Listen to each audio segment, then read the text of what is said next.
Bonjour à toutes et à tous. Le sujet de la semaine, apparemment, c'est la bite de Benjamin Griveaux, on peut pas y échapper. Alors, on va en parler un peu, pour m'éviter d'être accusé de pudibonderie, on sait jamais.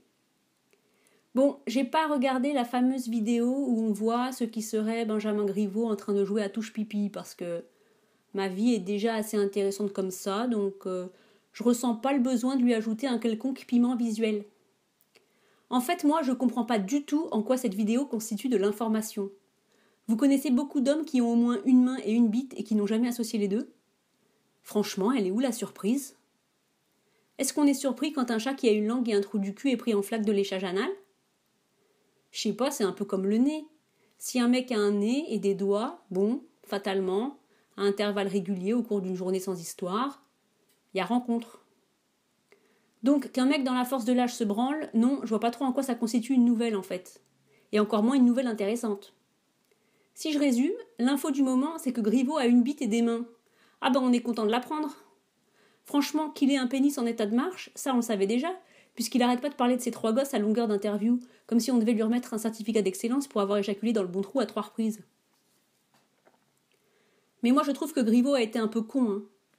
S'il avait réagi en disant « Bah ouais, je me branle, et après ?»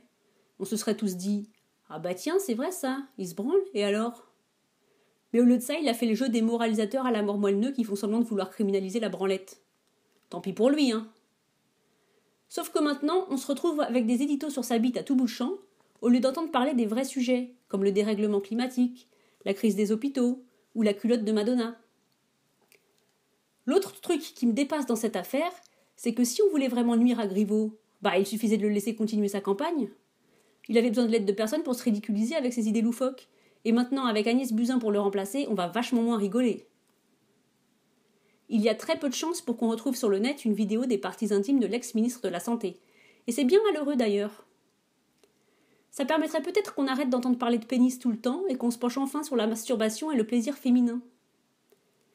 Déjà, une vidéo en gros plan de femmes en train de se faire plaisir aurait l'avantage de permettre à tous les hommes qui l'ignorent encore de découvrir où se trouve le clitoris et de s'incoiter avec de bonnes techniques de stimulation. Ça rendrait service à leur compagne.